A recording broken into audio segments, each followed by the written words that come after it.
On va peut-être repasser maintenant la parole à la salle. Qu'est-ce que vous pensez de la loi RIST que le gouvernement avance justement pour peut-être combler les manques? Quand on voit comment c'est reçu par les médecins qui ont manifesté massivement le 14 février, je me pose des questions. Nous avons beaucoup entendu parler de la responsabilité des professionnels, de l'implication des professionnels. Je pense que la sécurité sociale créée en 1945 avait donné des pouvoirs aux organisations syndicales pour pouvoir s'impliquer et gérer et mettre en place. Et ils ont fait leur preuve d'ailleurs. Hein. Tout a été fait ensuite pour supprimer les élections de la sécurité sociale, y compris en augmentant le temps de mandat. Il y avait 3 ans, c'est passé à 5 ans, c'est passé à 7 ans. Les dernières élections se sont passées en 83 sous la pression de la gauche qui demandait à Mitterrand de les remettre en place, mais tout a été fait pour que ce ne soit pas un succès. Donc aujourd'hui, comment peut-on arriver à remettre l'individu au centre de ces problèmes de santé, parce que il est quand même décideur aussi dans un certain nombre de ses choix, de la gestion de son anxiété, de son orientation où il veut, parce qu'on peut aller partout. Maintenant, c'est presque des libres-services, quoi, dans beaucoup de cas, dans la tête des gens tout au moins. Alors, comment voyez-vous cette approche? Donc, il y avait 2 questions assez générales. Comment c'est possible qu'en Alsace-Lorraine, ils équilibrent leur budget alors que partout la Sécu est en déficit? Autre question, mais que vous avez en partie traitée, à vous de voir si vous avez des éléments supplémentaires. Comment lutter contre les déserts médicaux? Après, on a des questions qui sont beaucoup plus... il y en a une, vous avez répondu plusieurs fois. Qu'est-ce que vous pensez de la revendication des médecins libéraux à passer à 50 € la consultation? Je pense que vous avez répondu au moins 3 fois de façon différente à la question. Comment financer de la prévention? Et ça, vous l'avez un peu abordé, mais c'est vraiment très sensible. Hein, comment arriver à avoir un outil tourné vers la prévention structurellement, quoi. Après, il y a des questions plus précises sur les choix faits pour le nouvel hôpital. Alors, je suis désolé pour les personnes qui les ont posées, mais on ne va pas les poser à André Grimaldi. Ça, c'est des arbitrages vraiment très concrets là, qui sont dans plusieurs questions. J'ai envie de dire, on en parlait en préparant ici, si vraiment on a plein de questions précises autour du projet technique, clairement, où est-ce qu'il sera, à quoi il ressemblera exactement, qu'est-ce qu'il y aura comme compétences dedans, ça mériterait quasiment une autre conférence, mais on n'a pas le bon intervenant pour ça. Nous, on a vraiment envie de profiter des compétences d'André Grimaldi. Ah oui, un avis sur la téléconsultation et les dérives de la... En fait, clairement, les avantages et les dérives qu'on craint de la téléconsultation. Alors, la loi RIST, elle dit, c'est cette loi qui dit que les citoyens peuvent avoir un accès direct à un certain nombre de professionnels paramédicaux, infirmières de pratique avancée, kinésie, je ne sais plus quoi encore, peut-être sage-femme, sans passer par le médecin traitant. Alors évidemment, ça fait un blocage chez les médecins traitants, hein, pour des bonnes et mauvaises raisons. La mauvaise raison, ce que j'ai déjà expliqué tout à l'heure, c'est je veux garder tout ce qui est simple, parce qu'à 25 €, si on m'enlève ça, qu'est-ce qu'il me reste? Donc les mêmes médecins étaient contre la vaccination pour les pharmaciens pendant des années. Hein, alors, après, il y a une autre raison, c'est que, alors si notre système, ce n'est que des libéraux de tous les trucs qui font mâcher le kiné, il peut vous faire venir, on fait 10 minutes, puis revenez me voir, on peut multiplier, et le médecin dit, ben, je ne suis plus un médecin traitant, moi. Si la sage-femme s'occupe de la gynéco, fait même le dépistage du cancer, je suis la femme, l'autre il fait tout la personne âgée, l'autre il fait bon, moi je fais quoi? Bon, alors par contre, ça me paraîtrait tout à fait possible si on dit dans un cadre, ça a été rajouté dans la loi en douce, dans un cadre coordonné. C'est tellement flou un cadre coordonné. Si on disait dans les centres de santé ou dans les maisons médicales, où vous avez un dossier médical partagé, où le généraliste qui suit son malade, il voit qu'il a vu le kiné, etc. Ils peuvent en discuter, ils sont sur un même lieu, et une réponse qui joue aussi pour la téléconsultation, c'est pour faire du lien, il faut un lieu. Si vous voulez coordonner les choses, il faut que les gens puissent se voir, puissent échanger. Il y a des formations communes, se voient au café, font des réunions communes. Moi, j'ai vu une maison de santé fonctionner. Il n'y a pas le bureau du docteur machin, le bureau de l'infirmière. Ils ont une série de bureaux. Ils ont une salle de réunion. Ils se présentent des dossiers. Ils s'échangent, ils se connaissent. Ils ont un lien, des réunions et de formation et des réunions de travail ensemble. Et là, quel est le problème pour ce médecin de dire que le malade que je connais voit l'infirmière directement, mais il l'appelle par son prénom, elle le connaît, il n'y a pas de problème. Moi, j'ai suivi le grand musicien Xenakis. Il venait faire son hémoglobination dans le service, il appelait ça par le prénom de l'infirmière. Je viens faire Lucette. Je viens faire Lucette. Bon, quand vous êtes dans cette condition-là, ça me pose un problème qu'il vienne faire Lucette. Moi qui dois venir me voir avant. Bien sûr que non. Mais par contre, oui, je suis dans un service où on se connaît, on travaille ensemble. C'est pas un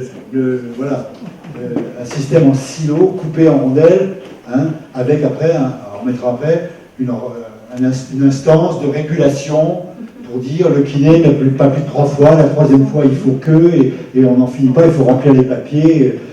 Et ça veut dire une chose. Donc la loi RIST, ça a été le chiffon rouge qui met tous les syndicats ensemble.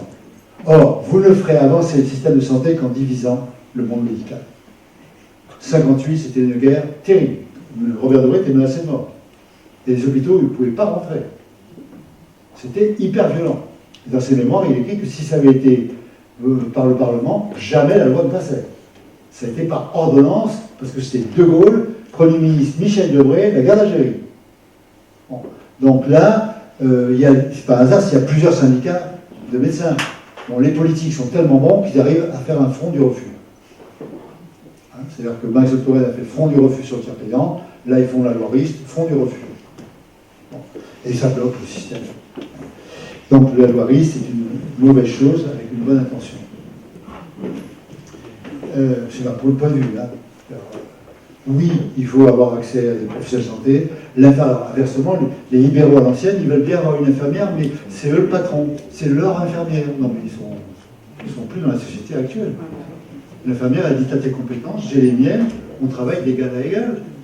Bon, bien sûr, c'est pas moi qui fais le diagnostic, bien sûr, c'est pas moi qui fais l'ordonnance, mais on travaille d'égal à égal dans mes compétences.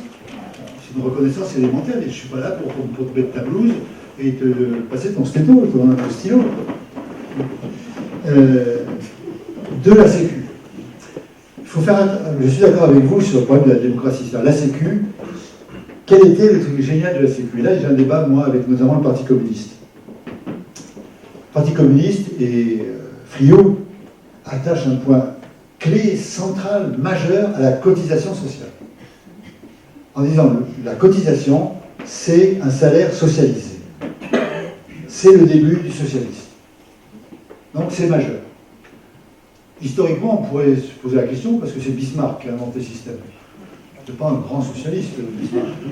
Il y avait par contre, en 1944 d'ailleurs, la CNR, le programme de 1944 n'est pas du tout la Sécu. Le programme de 1944 est beveridgien. Beveridge, c'est l'État-providence. C'est la santé gratuite. C'est tout citoyen, ce que dit le 1944. Le CNR, je vous le cite textuellement, tout citoyen doit maintenir ses revenus même quand il est malade. On ne parle pas du coût de la maladie. On parle d'ailleurs, on met tout citoyen, on ne dit pas tout travailleur.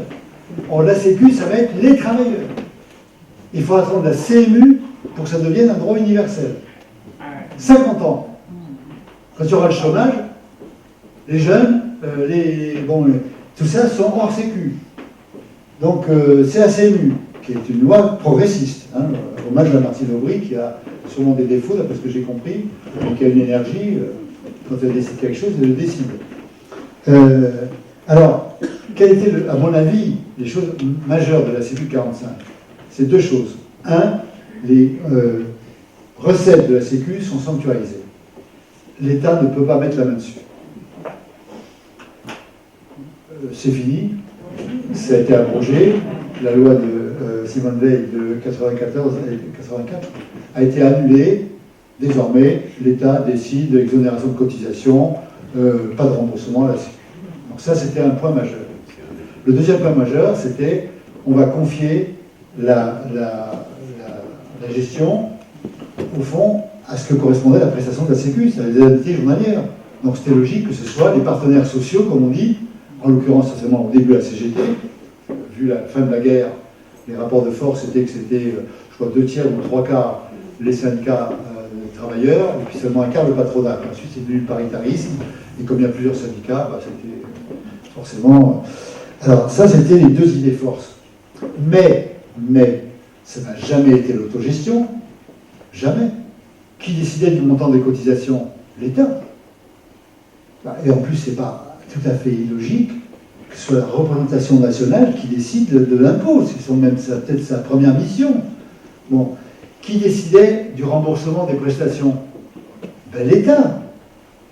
Donc ça a toujours été au fond une cogestion. Le problème qu'il y a maintenant, c'est revenir à une vraie cogestion qui implique aujourd'hui forcément des professionnels, des représentants, et forcément des représentants des malades, des associations de malades, en plus des organisations syndicales, etc. Donc il faudrait revenir à une cogestion avec une vraie démocratie. Vous avez raison, par exemple, le rôle avant qu'on vote l'ONDAM, etc., et peut-être des élections, effectivement. Bon, ça a discuté, parce que les élections sont mortes par en haut, on a étatisé le système, hein, mais en même temps, les participations étaient... À un moment donné, la Sécu n'était plus vécue, comme toujours, hein, les acquis sont vécus comme... c'est un droit, c'est tout, hein. C'est pas du tout vécu comme une conquête absolument fantastique. Vécu comme... voilà. Hein. Mais effectivement, vous avez raison, il faut manier l'idée de cogestion et simplement impliquer les acteurs actuellement qui doivent être impliqués dedans.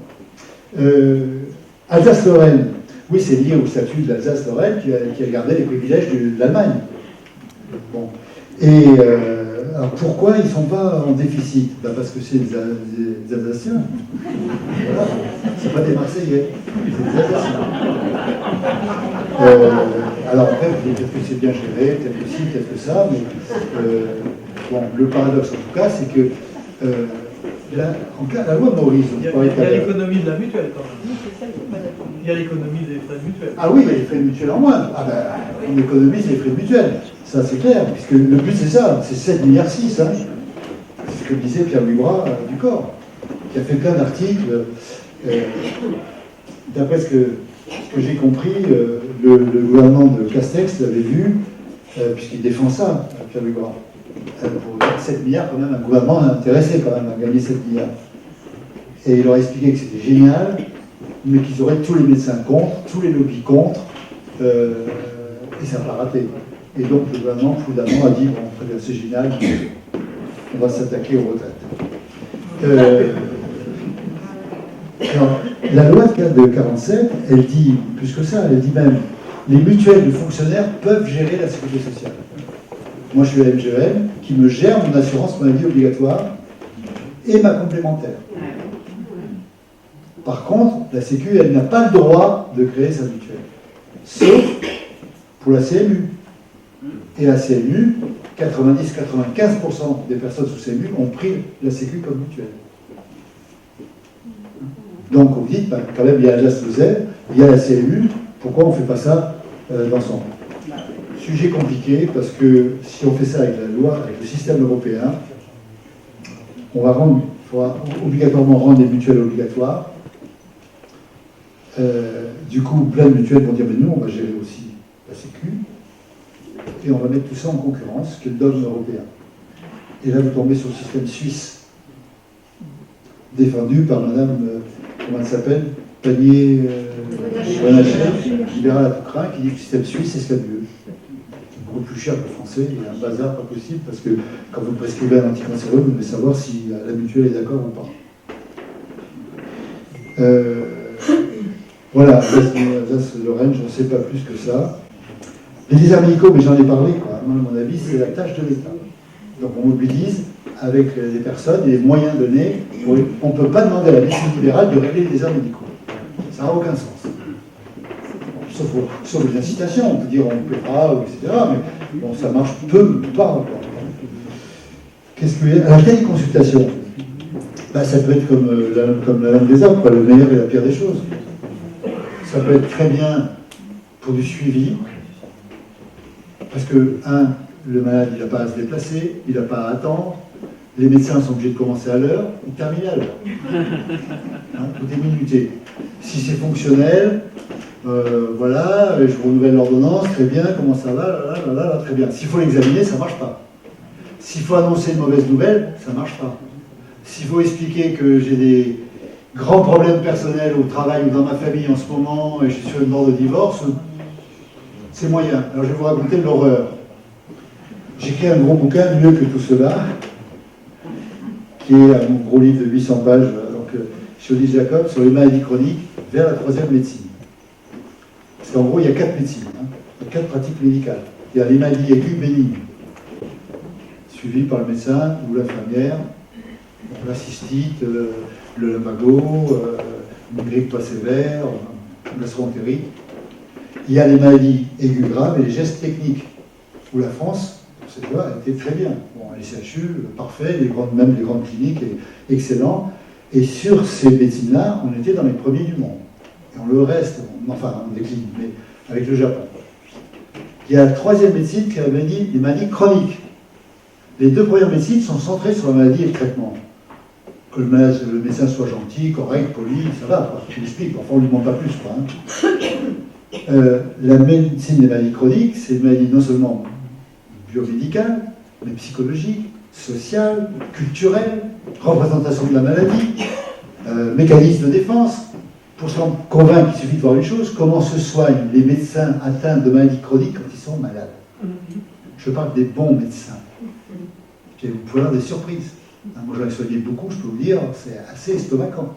Il y en a qui soignent très très bien, mais il y en a... moi, j'ai soigné par exemple un chirurgien vasculaire de mon hôpital qui a amputé les diabétiques, qui a ponté les diabétiques, lui-même triple ponté coronarien, ne prend aucun médicament, développe une rétinopathie diabétique. On me l'envoie en consultation, il rentre dans mon bureau, il lève les mains en l'air, il dit « je me rends ». Bon. J'ai enseigné le diabète avec un médecin généraliste pendant 10 ans aux internes de médecine générale. Il arrive à la retraite, il vient me voir en consultation, il a 3 grammes de glycémie. Il me dit, je ne prends aucun médicament, je ne crois pas que c'est efficace. C'est pas ça qu'on avait enseigné ensemble pendant 10 ans. C'est pas ça qu'on disait ensemble. Bon, etc., etc., etc. Le pire, je peux raconter, c'est une ophtalmo-diabéto, qui était dans un service d'ophtalmo, qui lasérisait la rétine des patients, qui faisait une angiographie rétinienne aux diabétiques, elle-même diabétique, pendant que son rein se détruisait jusqu'à être greffé d'un pancréas. Bon, donc ça vous pose la question de la connaissance, ça ne suffit pas dans cette maladie. Dans la maladie chronique, la connaissance, elle est indispensable, mais elle ne suffit pas. Il y a des conditions sociales, ce n'était pas le cas pour tous ces médecins, il y a des conditions psychologiques. C'était évidemment le cas de ces médecins. Ils n'étaient pas fous du tout, c'était vous et moi. Je n'étais pas des malades psychiatriques. C'est comment on réagit quand on a une maladie chronique. Bon, je ne développe pas ce sujet en soi, vous m'aurez invité. Mais pour parler dans ce livre, un ancien directeur général de la santé, hypertensiologue, écrit, je lui ai demandé d'écrire l'annonce du diagnostic. Il écrit l'annonce du diagnostic de l'hypertension quand il était interne. Les gens avaient des maux de tête, des insuffisances cardiaques, insuffisance rénale.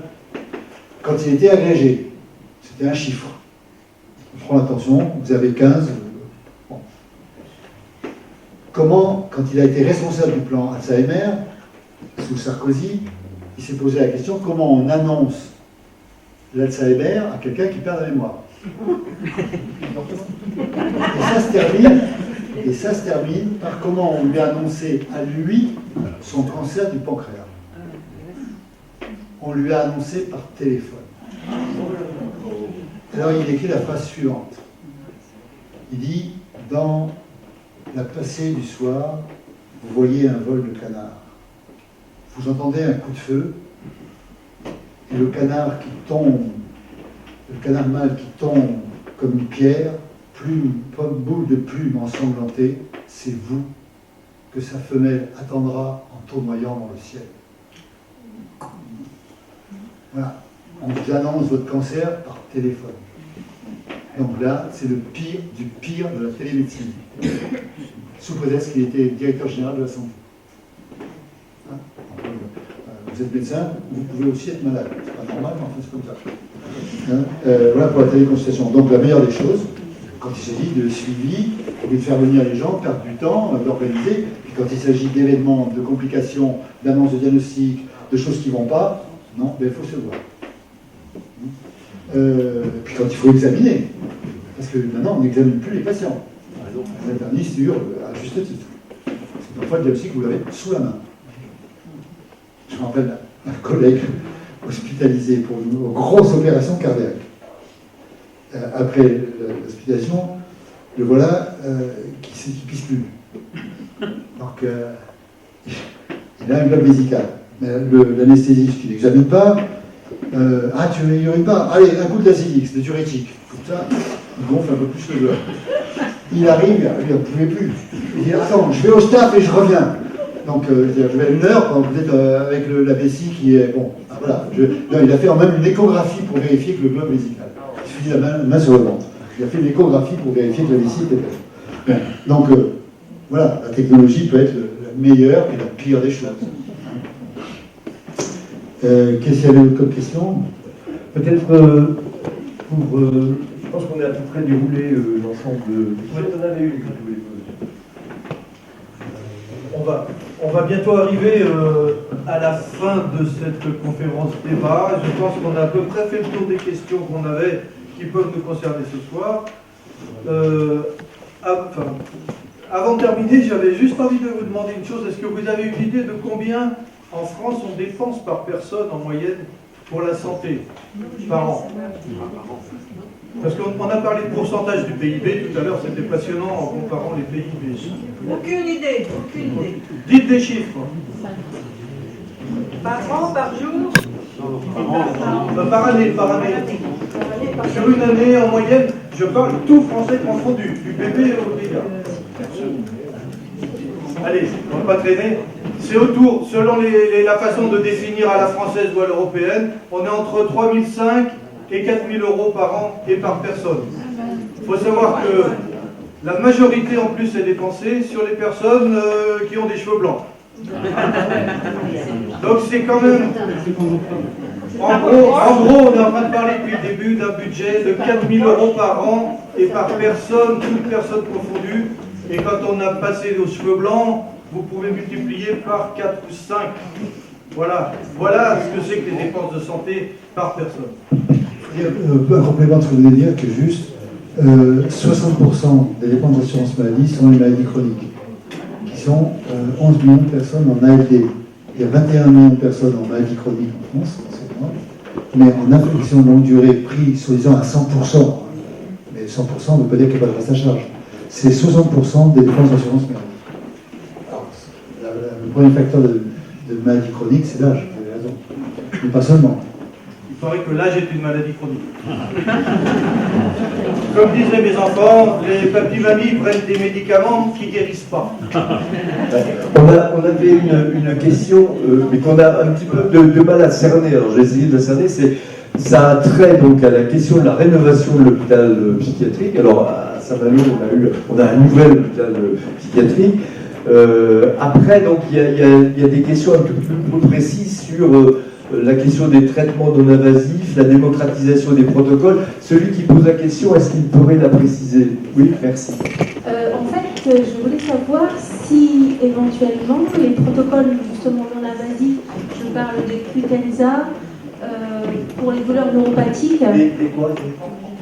Le Qutenza, c'est un traitement non invasif pour traiter les douleurs neuropathiques en algo, au centre antidouleur en fait. Et aujourd'hui, il y a aussi un autre traitement pour traiter les douleurs mécaniques pour éviter un trop de médicaments. Et je trouvais que c'était beaucoup plus, enfin en tous les cas, c'est beaucoup plus confortable. Et je voulais savoir si c'était en progression, en tous les cas pour le démocratiser, un peu partout. La psychiatrie a été très mal traitée en France. Comme je vous l'ai dit, ils n'ont pas pu passer à la tarification d'activité. Parce que c'est logique. Donc ils sont restés avec une dotation. Sauf que leur dotation augmentait en moyenne par an de 1,2%, quand la nôtre a augmenté de 2,4%. Donc évidemment, ils ont été étranglés. Donc la psychiatrie en France, c'est dramatique. La pédopsychiatrie étant le pire, avec des fois 6 mois, 1 an de délai. 4000 enfants autistes français sont soignés, suivis en Belgique. Donc là... alors ensuite, votre question, c'est il y a des traitements qui ne sont pas médicamenteux. Oui, ben ça, heureusement. Il y a des traitements, plein de sujets, de l'alimentation, de la kinésithérapie et autres qui ne sont pas médicamenteux. Alors, il y a néanmoins ce qu'on appelle l'évidence-based médecine. La médecine scientifique, qui, elle, ne préjuge pas du mécanisme de regarde si ça marche ou ça ne marche pas. C'est-à-dire que vous avez un nouveau médicament ou une nouvelle procédure de traitement, qui n'est pas forcément un médicament, et vous allez comparer en tirant au sort par rapport à ce que le traitement standard. Et vous allez évaluer pour savoir si ça marche ou ça ne marche pas. Il faut non seulement le faire une fois, mais il faut mieux que ce soit reproduit par une autre équipe. Et à ce moment-là, on dit c'est prouvé scientifiquement. Alors, prouvé scientifiquement, statistiquement, on dit est-ce que ça a une pertinence clinique? Parce que vous pouvez prouver que votre anticancéreux vous permet en moyenne de gagner 2 jours de vie. Et c'est statistiquement significatif. Mais en pertinence clinique, c'est 0. Donc il faut savoir qu'il y a une pertinence clinique. Donc voilà, je ne connais pas ces éléments dont vous parlez, mais dans la douleur, évidemment, la kinésithérapie et autres ont une place. Le problème, c'est remboursé. Alors après, il y a le niveau de remboursement, le prix, mais est-ce que ça a une base scientifique? Par exemple, l'acupuncture a une grande réputation, notamment dans la douleur. Or, maintenant, on peut faire une étude contrôlée avec l'acupuncture. C'est-à-dire des aiguilles rétractables. Ou bien, vous piquez et vous retirez l'aiguille. Ou bien, vous pouvez le faire, pas selon les normes des méridiens prévus. Et ça peut se faire en aveugle. C'est-à-dire que le malade n'est pas au courant que cette aiguille est rétractée, il n'est pas au courant que ce n'est pas le méridien. Résultat identique. Donc l'acupuncture, c'est un effet placebo. Ça marche mieux si le médecin a les yeux bridés. L'effet placebo, alors, après, il faut expliquer l'effet placebo. L'effet placebo, c'est très puissant dans la douleur. C'est très puissant dans l'impuissance. C'est très puissant sur pas mal de troubles fonctionnels, digestifs ou autres. Alors, l'effet placebo, les gens croient que ça veut dire que c'est de l'invention. Voilà. Les mecs disent c'est pour les femmes. Pas du tout. Le placebo, c'est la chimie cérébrale. C'est-à-dire que vous croyez à un médicament, on dit qu'il va vous faire du bien, le médecin qui vous l'a prescrit est sympathique et convaincant, et le médicament vous fait du bien. Mais non seulement il vous fait du bien, comment il vous fait du bien? C'est pas parce que vous mentez, c'est parce que vous sécrétez des neurostéroïdes, des endorphines, de la dopamine. C'est tellement vrai que le placebo existe dans le Parkinson. Un effet placebo sur de la dopamine, qui est le traitement du Parkinson, et le malade peut se sentir mieux. C'est ce qui explique aussi que le médecin, le malade qui a un Parkinson, qui trouve que son traitement ne va pas, on dit on va vous hospitaliser. Il arrive à l'hôpital, docteur, je suis navré, mais je ne peux pas vous montrer que ça ne va pas. Mais quand je vous vois, je voulais vous montrer, mais ça va plus, ça va bien en ce moment. C'est l'effet placebo, qui existe en miroir, en effet nocebo. Les gens qui ne supportent pas les statines. Douleur atroce. Il y a des études qui ont été publiées, faites en aveugle, où on donne, même pour 2 fois une statine différente, que des douleurs atroces. Donc on leur donne la statine versus un placebo, ils ne savent pas reconnaître. 1 fois sur 2, ils sont incapables de reconnaître. Une fois sur 2, s'ils prennent rien ou ils prennent le... Donc il y a une composante, alors c'est pas, on ne découvre pas la Lune, hein, ne pas prendre en compte chez l'homme l'irrationnel, c'est pas rationnel. Ben oui. Ben oui. Alors voilà la faute de Didier Raoult, c'est élémentaire pour un médecin. Il a une hypothèse que l'hydroxychloroquine va empêcher la réplication du virus.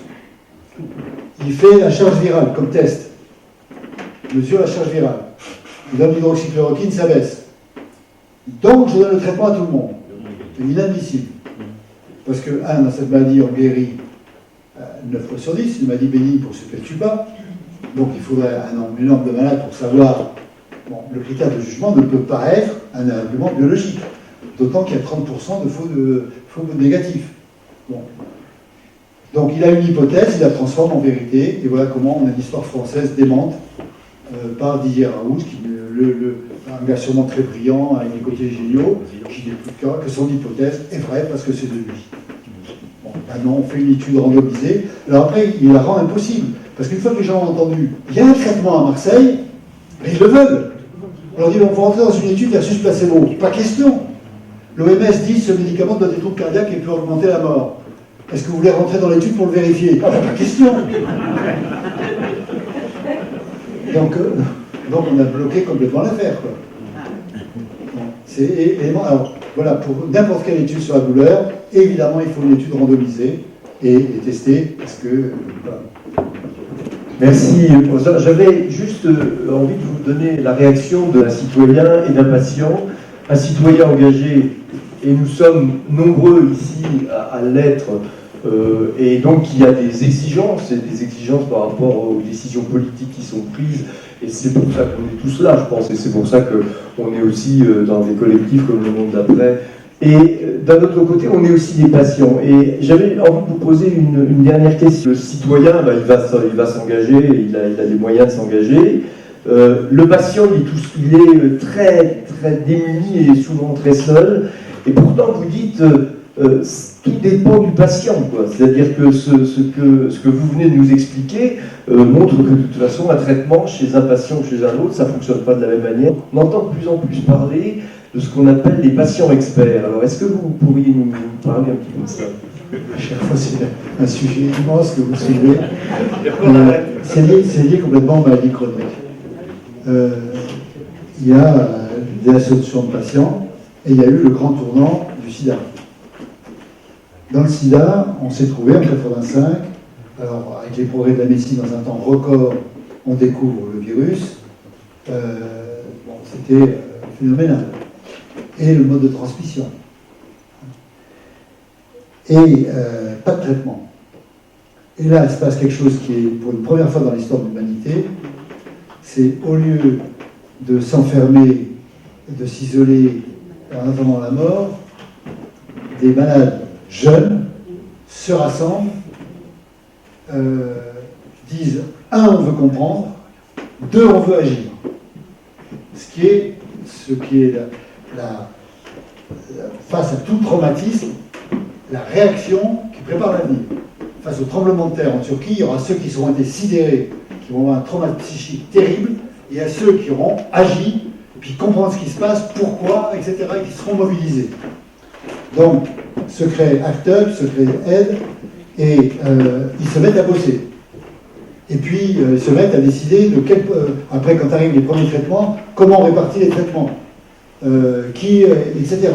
Bon. Et participer aux réunions, et discuter avec les médecins, et estimer qu'est-ce qui est important pour eux ou pas.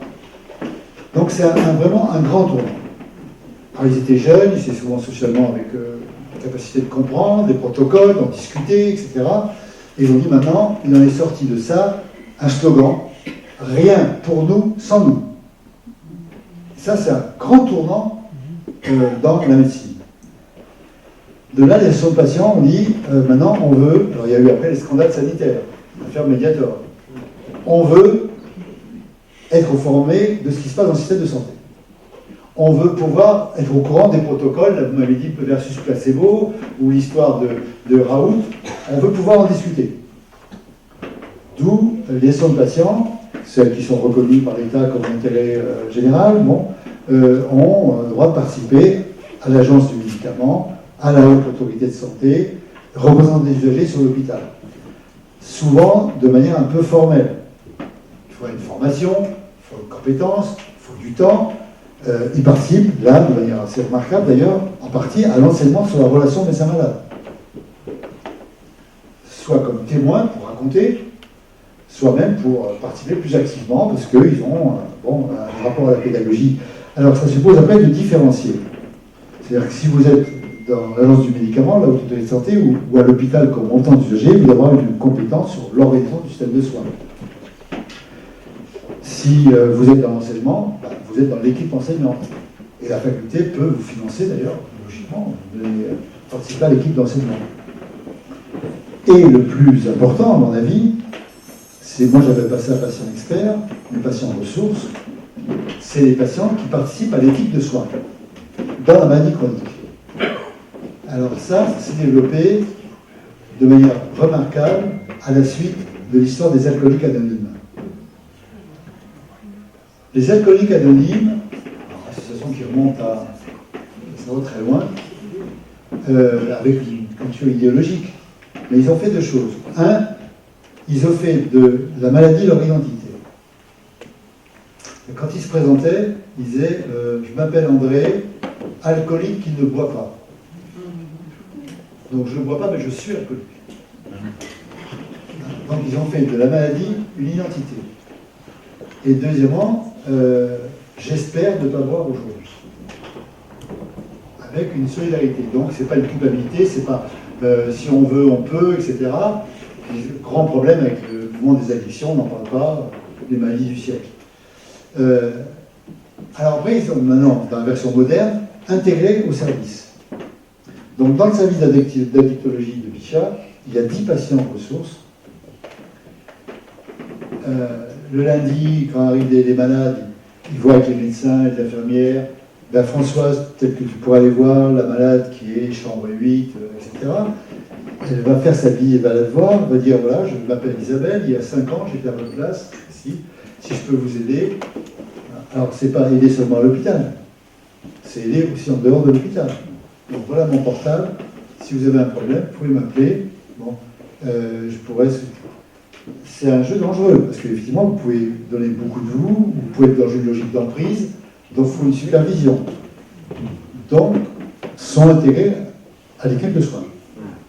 Et ça aide à quoi? Ça aide à une chose unique que ne peut faire aucun soignant, c'est l'identification. Je suis comme elle s'en est tirée, elle ne me fait pas la leçon, elle peut m'aider. Ce qu'on appelle la résilience. Et ça, un médecin n'a pas à dire « Mais moi aussi, je suis diabétique, et je me soigne très bien, monsieur. » C'est quand même pas grand-chose. Je m'en fous, je te donne pas de bord pour ça. Ou bien c'est triste, mais aussi je me mets à pleurer. Ah non, il pleure, mais vous n'êtes pas là pour ça. Vous êtes là parce que vous êtes professionnel de santé à qui je demande un certain nombre d'avis, de conseils, de prescriptions, etc. Par contre, l'identification, il est comme moi, il a eu les mêmes faiblesses, les mêmes difficultés, il n'est pas arrivé, mais il s'en sort et il est prêt à m'aider, ça, c'est unique. Alors, encore faut-il que l'homme n'en fasse pas sa totale identité. Que ce soit une part de lui, autrement dit, il a intégré la maladie à son identité, mais elle n'a pas pris toute la place. Parce qu'il y a aussi des malades où l'identité, la maladie prend toute la place. Bonjour, comment allez-vous? Mon hémoglobine A1C va bien. Je peux vous aider. Salut, je suis secrétaire ou je suis trésorier de l'Association française. D'accord, vous êtes trésorier, peut-être que bon, monsieur machin, madame machin. Où il y a des gens dont l'emploi du temps, les cours, tout ce qu'ils font, ce n'est que de la maladie. Et je demande un article, je ne peux pas te le faire, je suis débordé, je dois aller au ministère, je fais ci, je fais ça, je suis à la HRS. Bon. Donc, la maladie doit être intégrée, comme dit Paul Ricoeur dans l'identité narrative. Je peux en faire quelque chose, ça ne prend pas toute la place, c'est un élément de mon identité. Parce que c'est une maladie chronique. Et souvent, ces malades qui ont fondé ça, ces malades qui ont été au début dans le refus de la maladie. Très violent. Ivani Caillé, qui a fondé Renalo, a été dialysée au bord de la mort. Il n'est pas raisonnable. Une jeune ingénieure à 5 minutes de conférence, plusieurs. J'ai eu une polyarthrite pareil, des missiles, maladies inflammatoires pareil, le cri des bouquins, et ils en ont pris plein la figure. La maladie se venge. Et à ce moment-là, ils se retournent à 180 degrés, ils disent, de mon expérience, je veux que les autres bénéficient. Je veux faire quelque chose pour améliorer le système de santé. Évidemment, ils ont des comptes à régler souvent avec les médecins. Ce connard qui m'a dit que... Donc, il travaille un compte à régler, qu'on peut comprendre. Mais c'est eux qui ont été les pionniers de ça. Et ça, c'est remarquable. C'est de mon expérience douloureuse, je veux en faire profiter les autres. Et ils peuvent le faire par ça, pas parce qu'on entend dire, enfin, évidemment, ils parlent le langage de tout le monde, il faut qu'ils traduisent le langage médical. Bon, comme si les médecins savent pas parler à leurs malades, qu'ils appellent. Bon, c'est pas ça. Ce qu'ils apportent en propre, c'est l'identification de leur expérience. Ça, et ça s'appelle le processus de résilience. Dans la maladie chronique, c'est un point clé. Les médecins dont je voulais parler, ils étaient bloqués sur ça. Hein, et c'est pas facile pour un médecin de demander de l'aide à un collègue pour dire je fais n'importe quoi. Je suis un très bon médecin qui fait n'importe quoi quand il s'agit de vous. Donc là, c'est une difficulté du monde médical. Bien, allez, merci.